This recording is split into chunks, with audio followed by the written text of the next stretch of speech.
Mamy znowu powiększającą się dziurę VAT-owską. Mamy spadek z wpływów także z innych podatków i jak powiedziałem, sytuacja budżetowa jest tragiczna po prostu. To, co dzisiaj powiedział premier Tusk, że PiS ma w genie kłamstwo i dzisiaj te kłamstwo tutaj znowu wybrzmiało w studiu pani redaktor, a państwo to słyszeliście.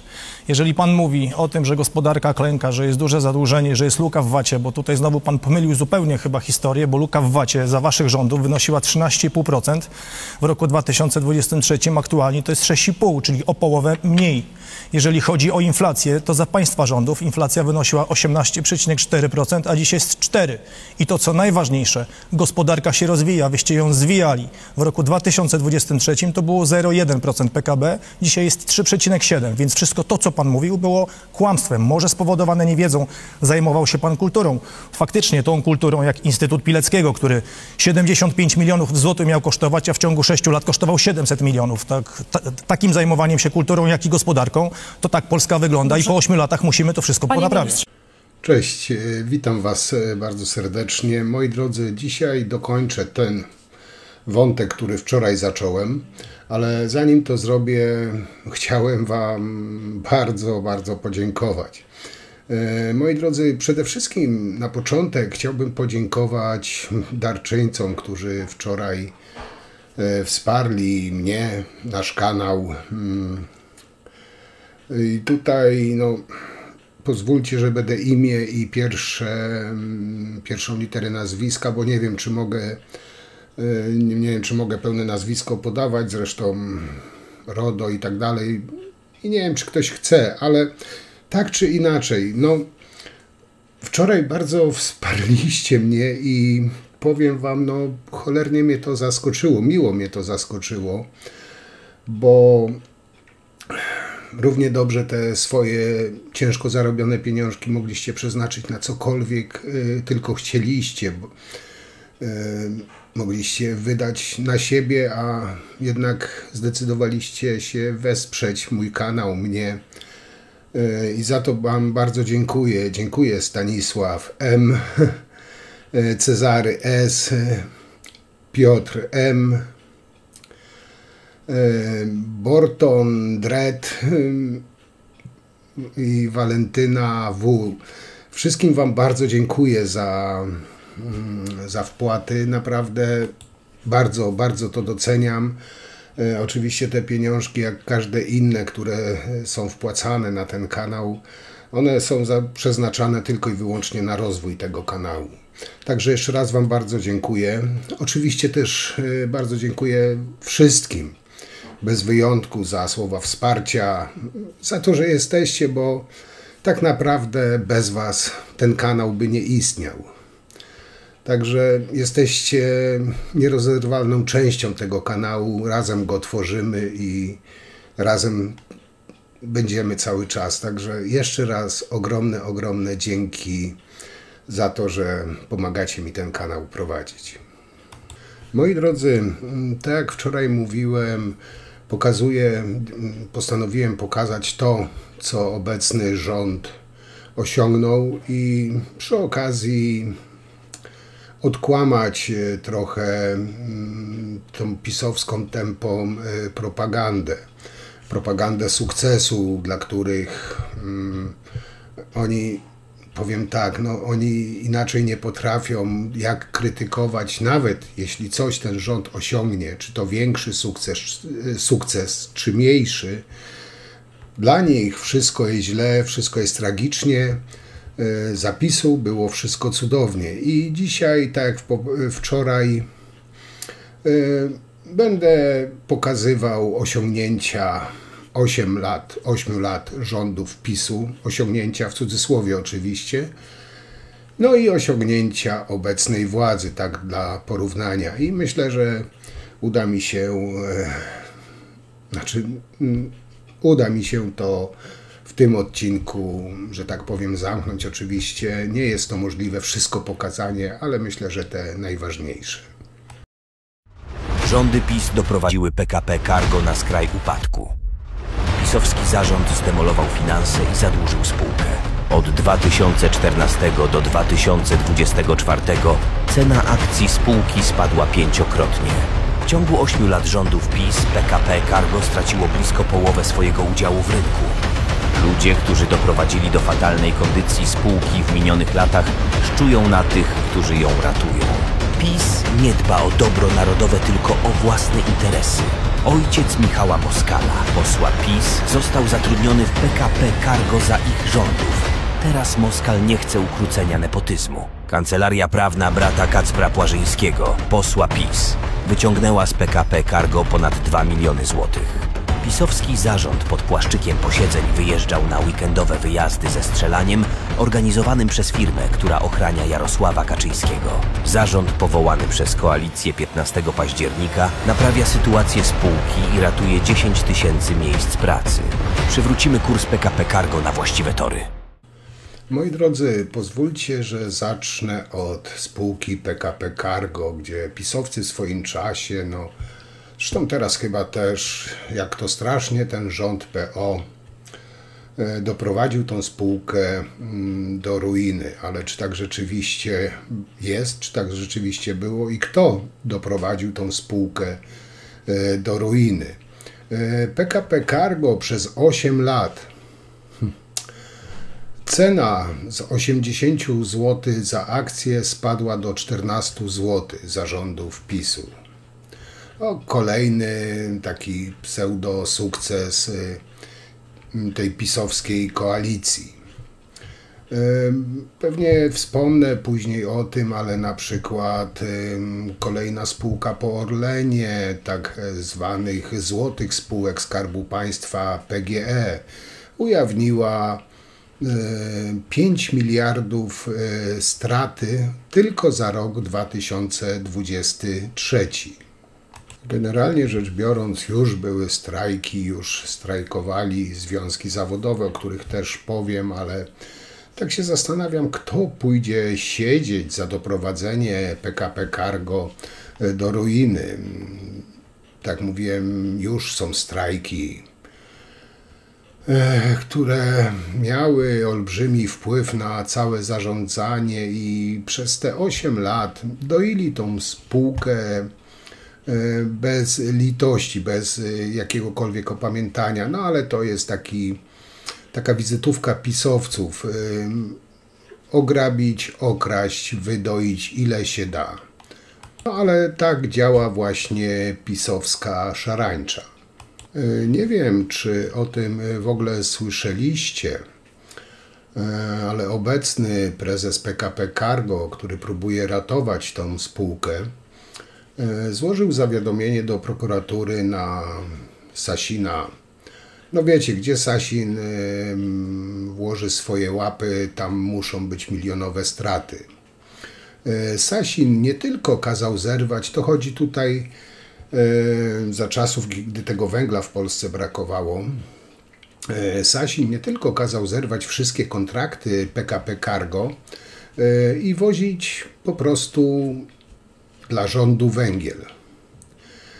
Ponieważ Skarb Państwa nie miał pieniędzy na zapłatę dla PKP Cargo za przewóz węgla, Sasin kazał sprzedać im lokomotywy, poważnie, żeby były pieniądze na pensje i podwyżki.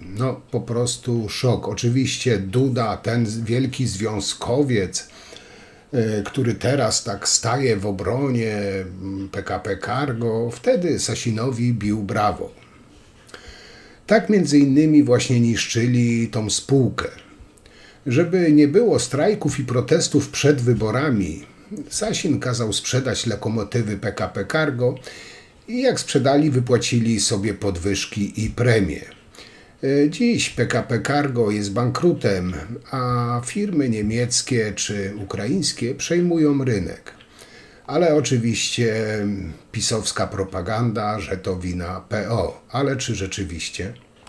Dlaczego nic pan nie wspomniał o tym, że rząd, z którego pan pochodzi, rząd Donalda Tuska, w tej chwili w ogóle nie dba o spółki Skarbu Państwa. Bardzo dziękuję posłowi partii Kaczyńskiego z Polski, który przez 8 lat rządził Polską. Wymienił pan dwie spółki, PKP Cargo i Poczta Polska. PKP Cargo, kiedy państwo przejmowaliście władzę, cena akcji wynosiła blisko 80 zł, kiedy oddawaliście władzę, wynosiła 16 zł i była na skraju bankructwa. Jeśli chodzi o Pocztę Polską, państwo chcieliście ukraść wybory w Polsce i zamiast Państwowej Komisji Wyborczej chcieliście, żeby to Poczta Polska organizowała wybory. Oczywiście ona tego nie zorganizowała, bo nie była w stanie, ale poniosła z tego tytułu ogromne koszty. Państwo doprowadziliście do upadku wiele firm. Dziwię się tylko, że pan tutaj dzisiaj wstaje bezczelnie na tej sali i próbuje zganiać na kogokolwiek innego. 8 lat waszych rządów to są właśnie likwidacje wielu firm. Dziękuję bardzo. No, odnośnie kolei, nie dość, że rząd Tuska ratuje PKP Cargo, to jeszcze inwestuje w polską kolej.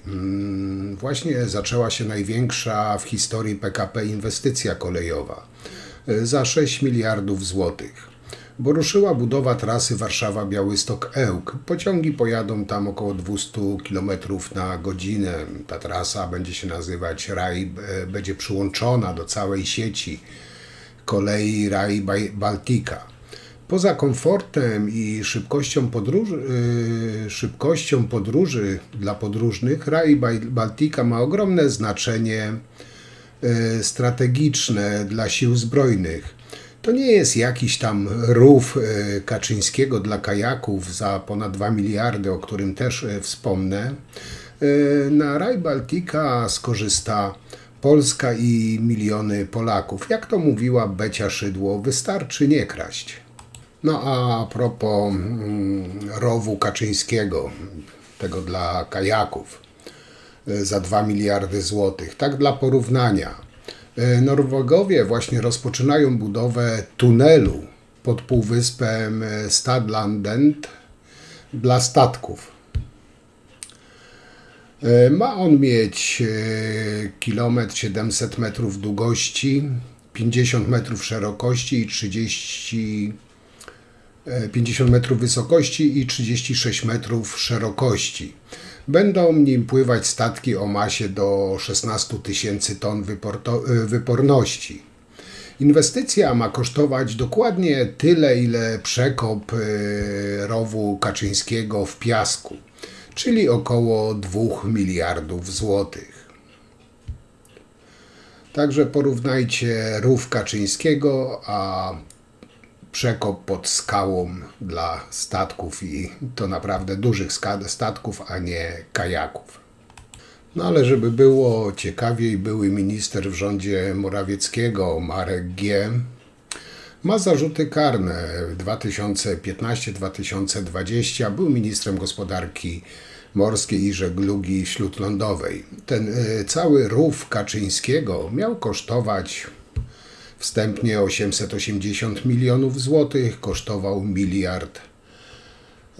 2 miliardy 100 milionów złotych. Ta cała niegospodarność, no delikatnie rzecz ujmując, wielkich rozmiarów, przekroczenie uprawnień, niedopełnienie obowiązków. Zarzuty może też usłyszeć były dyrektor Urzędu Morskiego. I tutaj sprawa dotyczy umów na bagatela 158 milionów złotych. No i kończąc wątek rowu Kaczyńskiego, po ostatnich sztormach, które były nie tak dawno temu, no, uszkodziły te dzieło sztuki pisowskich inżynierów, bo otwarte to działa, no, nazwijmy to, że działa to przez kilka lat, miało kosztować 800 milionów, kosztowało ponad 2 miliardy złotych. I tak, falochrony są już do remontu, bo oszczędzali na cemencie. Śluza nie działa, do remontu. Budynek maszynowni zalała woda. Nawet podobno bursztyn, który miał finansować tą budowę, złodzieje PiS prawdopodobnie rozkradli. Także kolejny sukces tej pisowskiej szarańczy. Robimy to Zwiększamy możliwości produkcyjne naszych szczecińskich stoczni. Inwestując tu 240 milionów złotych sprawiamy, że stocznie będą mogły się rozwijać, bo przez ostatnie złe lata zostały doprowadzone do zapaści. Dowodem tego jest chociażby wynik stoczni szczecińskiej Wulkan, która w 2023 roku odnotowała stratę rzędu 136 milionów złotych, a w 2024 odnotowała już zysk na poziomie 17 milionów złotych. A więc dla Stoczni Gryfia powstanie nowy dok, który będzie mógł obsługiwać największe statki wpływające do szczecińskiego portu, a w Stoczni Szczecińskiej Wulkan zostaną wybudowane nowe hale produkcyjne i zakupione maszyny do obróbki stali. Nasze stocznie są nareszcie na dobrym kursie. Teraz coś o energii, bo też temat dość ciekawy. Oczywiście rząd Tuska wszystkiemu winny, to już wiecie. Coś o gazie. Jak wiecie, gaz będzie tańszy, ale nie dzięki PiS-owi. Tutaj jako ciekawostkę odnośnie gazu powiem wam, że ponad rok temu, znaczy ponad 2 lata temu, gdy rządził jeszcze PiS,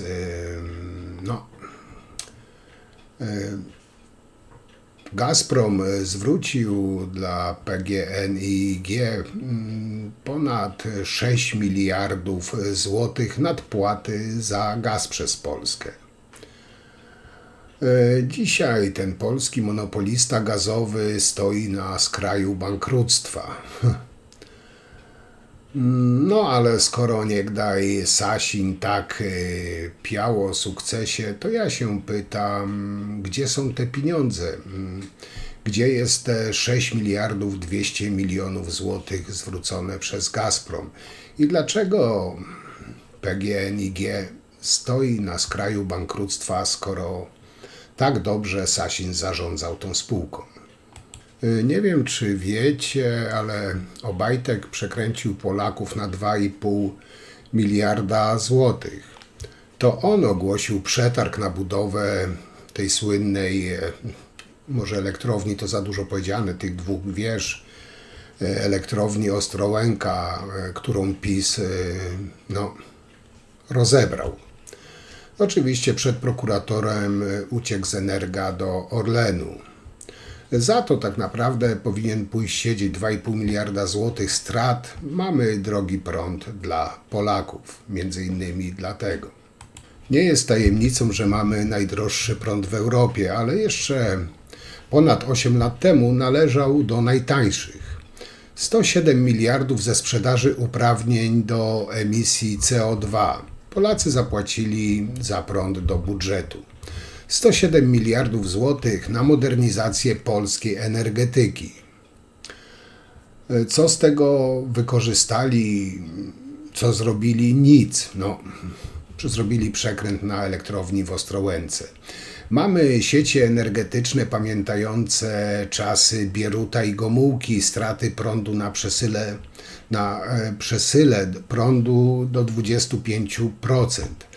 8 lat, moi drodzy, i 107 miliardów złotych straconych, przejedzonych, rozkradzionych. Nie mamy nowoczesnej, taniej energetyki, ale mamy za to dzięki PiS-owi najdroższy prąd w Europie. Tutaj powiem wam, wielkie zadanie czeka rząd Tuska, żeby gonić Europę po głupocie pisowców. Niestety straconego czasu już nikt nie kupi, nikt nie nadrobi. Jednak rzeczą, z którą trudno dyskutować. Wzrost gospodarczy, rok 2023, ostatni rok rządów Prawa i Sprawiedliwości, 0,2%, stagnacja. Teraz 3,7%. Realny wzrost płac za 2024 rok 10%, najwyższy w ciągu ostatnich 25 lat. Inflacja, czym się może rząd PiS-u pochwalić? Tą 18% inflacją, dzisiaj mamy 4%. Jak mówicie o pieniądzach na inwestycje. KPO zablokowane przez głupią wojnę PiS-u z instytucjami europejskimi. Nie tylko odblokowaliśmy te pieniądze, ale rządowi udało się wydłużyć termin wydatkowania środków z KPO do końca 2026 roku, bo przez te opóźnienia PiS-u byśmy nie zdążyli tego zrealizować. Plus oczywiście realizacja tych rzeczy, które od rządzących oczekują obywatele w określonej sytuacji tu i teraz. Zwiększone nakłady na bezpieczeństwo, rozbudowa takich projektów jak te zabezpieczające granicę Tarcza Wschód. Na granicy polsko-białoruskiej skuteczność zapory, którą PiS wybudował, wynosiła 30%, teraz wynosi ponad 90%, bo efektywność jej funkcjonowania została podniesiona. Jeszcze jeden taki wątek, chodzi o energetykę. Nasz słynny Jasio Kowalski ostatnio zarzucał koalicji 15 października, że zamyka elektrownię Siersza. Pogrzebałem, sprawdziłem i znalazłem. Uchwałę o likwidacji elektrowni Siersza w 2019 roku i w 2021 roku podjął zarząd Tauron Wytwarzanie. A zgadnijcie, moi drodzy, kto wtedy był wiceministrem aktywów państwowych? Nie zgadniecie. Otóż nasz wspaniały Jasio Kowalski. Taka ciekawostka. Ale wracając do naszej brudnej pały, naszej energetyki. Super inwestycja rekina biznesu Obsrajtka. Olefiny 3, Orlen, wał po prostu, chyba to można nazwać wałem Obajtka. 10 razy większa niż sprzedaż Lotosu Arabom. Olefiny 3 miały kosztować Polaków 8,5 miliarda złotych. Prawdziwy koszt okazał się nie 8,5 miliarda, a 51 miliardów złotych. Obajtek oddał kluczowy, mały fragment inwestycji Olefiny 3 firmie Syntos Michała Sołowowa za bagatela 500 milionów złotych. Orlen, czyli my, mieliśmy dopłacać do produkcji Orlenu minimum 5 miliardów złotych rocznie. Te pieniądze płynęły do Sołowowa. Za 500 milionów Sołowow kontroluje inwestycje Orlenu za 51 miliardów złotych. Nie wiem, jak inaczej to nazwać, jak tylko, że oszust, łapówkarz mógł takie umowy podpisać. Ale to wszystko obecny zarząd Orlenu, no niestety te straty musiał wpisać, Obajtek to chował. I że teraz Orlen mniej ma dochodu. No jak może mieć więcej, skoro Obajtek takie robił biznesy? Boże, chroń nas przed takimi ludźmi, którzy przez suwerenność Polski rozumieją kompletne frajerstwo. Zrobili wszystko, żeby Polska straciła 240 miliardów złotych z KPO, ale składkę zapłacili. 30 miliardów złotych w ostatnim roku rządów PiS zapłacił składkę do Unii Europejskiej. 30 miliardów złotych. A, jeszcze do tego dołożyli 2 miliardy kar. I oczywiście trąby w rękach, wielkie hasła, jak to Polska jest suwerenna. O kupowaniu sprzętu wojskowego dla armii to już krążą legendy. No, Błaszczak, kolejny rekin biznesu, wiecie, kupował samoloty szkolno-bojowe, które nie były bojowe i gdzie teraz rząd musi szukać amunicji, pocisków do tego samolotu, bo już go nigdzie nie produkują. Błaszczak zamawiał jak szalony zapożyczone pieniądze na duży procent od Koreańczyków, koreańskie haubice. Rząd Tuska zamówił te same haubice w Stalowej Woli. No, w czyim interesie działał Błaszczak, bo na pewno nie w interesie polskiej zbrojeniówki. Jak wiecie, do Polski przybyła pierwsze bojowe śmigłowce Apache. Błaszczak mówi, że to jego zasługa. No nie do końca taki jest z tego względu, że obecny rząd renegocjował całą tą umowę, bo Błaszczak bez offsetu wziął, po prostu brał na pałę bez żadnego offsetu. Obecny rząd tą umowę renegocjował i te Apache będą z offsetem. Jak słyszeliście całkiem niedawno, że Polska miała amunicję na 5 dni obrony. No, rząd pisowski kompletnie nic nie robił, by uzbroić w tak podstawową się wydaje rzecz jak naboje do karabinów. Przez 8 lat kompletnie nic w tym nie zrobili. Zabezpieczyli naszą armię na 5 dni. A co zrobił rząd Tuska w przeciągu, można powiedzieć, roku? Widzicie ten pocisk. To jest jeden z miliona pocisków wyprodukowanych tutaj, w Mesko, w Skarżysku Kamiennym. Miliona w ciągu jednego dnia. Takie są dzisiaj możliwości produkcyjne tej fabryki, tej jednej fabryki, jeśli chodzi o pociski tego i podobnego kalibru. Zainwestowaliśmy nie tylko tu, w Skarżysku Kamiennej, ale wszędzie w Polsce miliardy złotych, żeby to, co dostaje polska armia i to, co możemy także sprzedać na zewnątrz, było coraz lepsze, coraz nowocześniejsze. Tutaj w Mesko to też Piorun, Sky, Pirat, bardzo nowoczesna broń, o którą naprawdę bije się cały świat. To jest dopiero początek. Te miliardy zainwestowane to nie tylko 1 milion pocisków dziennie więcej, ale to przede wszystkim bezpieczna Polska. Ale wiecie, co się w tym wszystkim pisowcom nie podoba? Nie uwierzycie. Oni zaczęli krytykować Tuska, że Tusk powiedział nabój. Że powiedział pocisk. Że jak premier, jak on może być premierem, skoro on nie wie, że to jest nabój. Wyobrażacie sobie? Ich nie interesuje to, że polska firma produkuje 1 milion naboi dziennie, tylko to, że Tusk powiedział, że to jest pocisk, a nie nabój. No, powiem wam, afera tysiąclecia. No, jak mógł się tak Tusk pomylić? No, pisowcy po prostu w tej swojej krytyce czasami są żałośni. No, ale oczywiście oni potrafią mówić, że to rząd koalicji jest taki straszny, że to ruina dla Polski, więc jeszcze jeden przykład. Polska Grupa Energetyczna PGE z gigantyczną stratą za 2023 rok. Bagatela 5 miliardów złotych skonsolidowanej straty netto.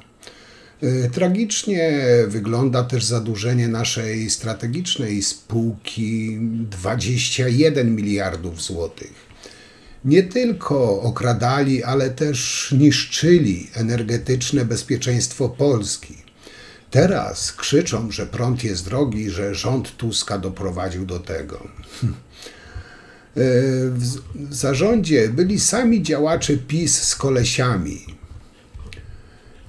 Już są, jak wiecie, wyrzucani na pysk. PGE jest praktycznie bankrutem. Za złodziejstwo PiS trzeba będzie płacić. Zapłacimy my wszyscy, Polacy, właśnie w cenach prądu. I tutaj pisowcom no nic innego tak naprawdę nie pozostaje, jak właśnie zwalanie teraz całej winy na obecną koalicję. Ale prawda jest taka, że to oni doprowadzili do takiej sytuacji. No ale pamiętajcie, że zarządów PiS, no kraj był mlekiem i miodem płynący, rozwijał się, no ale wystarczy nawet zerknąć do danych Głównego Urzędu Statystycznego. I można znaleźć, że stan na koniec 2023 roku, powiem wam, że najgorzej wypada kwestia skrajnego ubóstwa. Tak. I tutaj liczba Polaków doświadczająca tego koszmaru wzrosła z 1 700 000 do 2,5 miliona w ciągu zaledwie roku między 2022 a 2023. W tym gronie aż 500 000 stanowią dzieci, co jeszcze bardziej dodaje sprawie dramatyzmu. Oczywiście pisowcy o tym nie mówią. Czyli za ich rządów prawie o 1 milion naszych obywateli wpadło w skrajne ubóstwo. No ale to pamiętajcie, rząd Tuska jest taki strasznie zły. Prezesie Kaczyński, pamięta pan te słowa, które wypowiedział pan? Proszę nie kiwać ręką. 2019 rok. Prezydent Andrzej Duda. W Rosji nie ma wroga. W Rosji nie ma wroga. 2022 rok. Moskwa. Minister Rau. Z Rosją należy prowadzić dyplomację. Należy z nimi rozmawiać. Panie Morawiecki. 2012 rok. Mosze Kantor. Azoty Tarnów. Ciekawy biznes był do zrobienia, prawda? Spółka Skarbu Państwa, którą pan jako prezes banku chciał sprzedać oligarsze rosyjskiemu. To warto sprawdzić. Przyjaciele Rosjanie, panie prezesie Kaczyński, pamięta pan te słowa, które wypowiedział pan? Proszę nie kiwać ręką. 2019 rok. Prezydent Andrzej Duda. W Rosji nie ma wroga.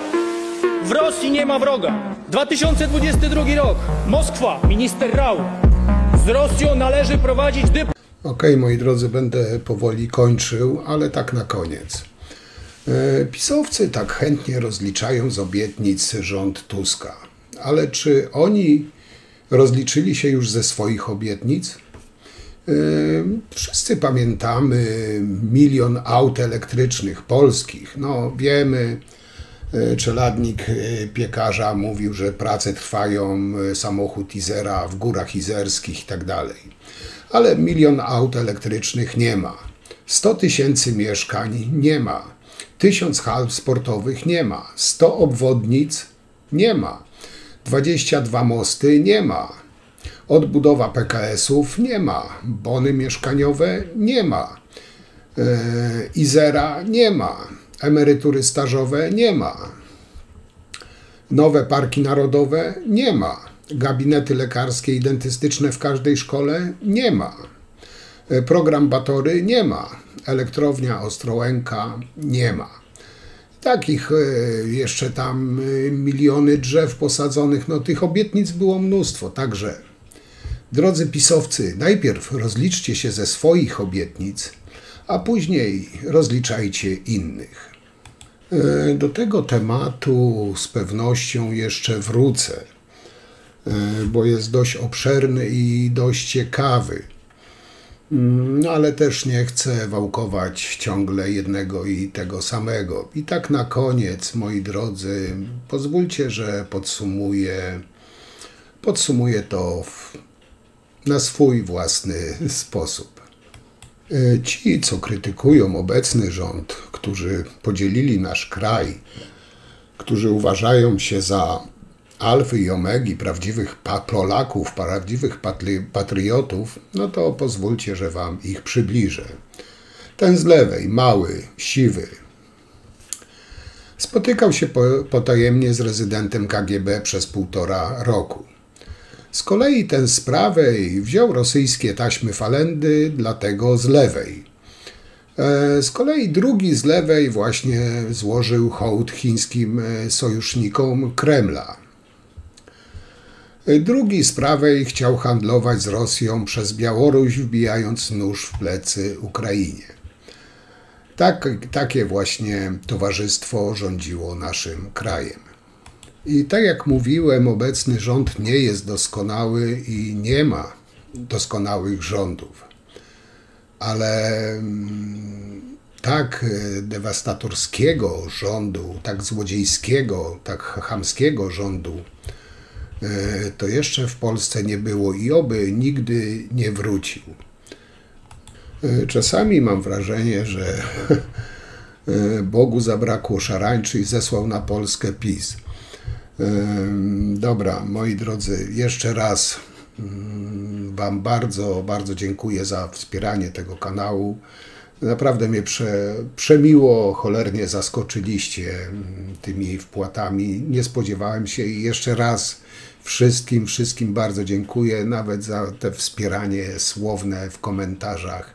Jesteście po prostu wielcy. Na dzisiaj to tyle. Mam nadzieję, że was nie zanudziłem.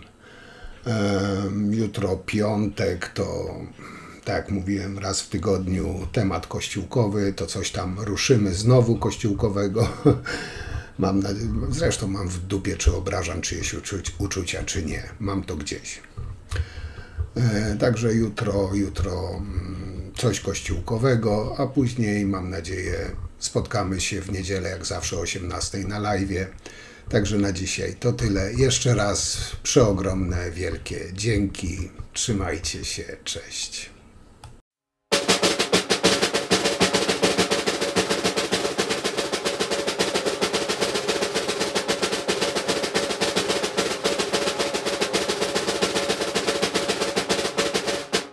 Ogromnie mnie boli. No, objawy są jednoznaczne. Nie ma żadnych wątpliwości. Nie ma wątpliwości. Nie ma żadnych wątpliwości. Jest pan po prostu kompletnym kretynem. Z całą pewnością urodził się jeszcze w XIX wieku, można powiedzieć w głębokim XIX wieku. Najważniejsza jest woda, najczęściej ziemia. Ziemia. Żyto. Niech to będzie wielkim znakiem ostrzeżenia.